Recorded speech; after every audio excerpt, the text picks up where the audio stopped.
আপনাদেরকে বিজয় দিবসের শুভেচ্ছা। আমি ডাক্তার কামরুল হাসান তরফদার। আজকে এই ৫৪তম বিজয় দিবসে এই বদলে যাওয়া বাংলাদেশে আমরা এই শোষণমুক্ত একটা বাংলাদেশ চাই, সুন্দর পরিবেশ চাই। আজকের প্রতিপাদ্য হলো আমাদের কাছে আমরা এই শব্দ দূষণ নিয়ে কাজ করতে চাই। আজকে আমাদের প্রারম্ভ।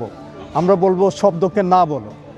এই যে সোসাইটির এই যে শব্দ, চারিদিকে শব্দের প্রতিধ্বনি, পরিবেশ দূষণ, শব্দ দূষণ, বায়ু দূষণ, খাদ্য দূষণ, আমরা দূষণের এগেইনস্টে কথা বলতে চাই। স্পেশালি আমি একজন চিকিৎসক হিসাবে, আমার পাশে অডিওলজিস্ট, ইঞ্জিনিয়ার অনেকে আছেন। আজকের প্রতিপাদ্য দিবসে আমরা দূষণকে না বলি। আমরা মোবাইলের যত্রতত্র ব্যবহারকে পরিহার করি। আমরা উচ্চস্বরে কথা বলার থেকে বিরত থাকি। আমরা আমাদেরকে রাস্তায় অথবা হর্ন বাজাবেন না, হর্নিং বন্ধ করতে হবে। আপনি আপনার ড্রাইভারকে বলেন হর্ন না করতে, আপনি আপনার লোককে বলেন চিৎকার না করতে। আর স্পেশালি যারা শব্দের মধ্যে কাজ করে, শব্দের তো প্রকৃতি আপনারা জানেন, যে আমাদের যে কল কারখানা, যে বিভিন্ন জিনিস তৈরি হইতেছে, রাস্তার শব্দ, এগুলোকে প্রোটেকশন দরকার। গভর্নমেন্ট লেজিসলেশন আছে, আমরা আরও লেজিসলেশন চাই। এবং আমরা আজকে শুরু করতে চাই আজকের কাজ ফ্রি। এখানে বেশ কিছু পরীক্ষা হবে, মানুষের কানে শোনা কতটুকু। আমাদের এখানে এতিমখানার প্রায় ২০ জন ছাত্র আছে।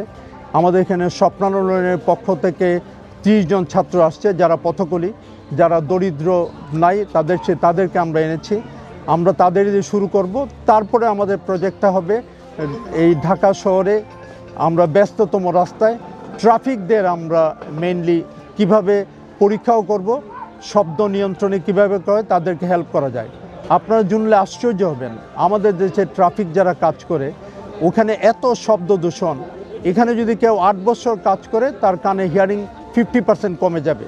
তো আমরা এগুলোকেই কেমনে প্রোটেকশন দিতে চাই, এই নিয়ে কাজ করব।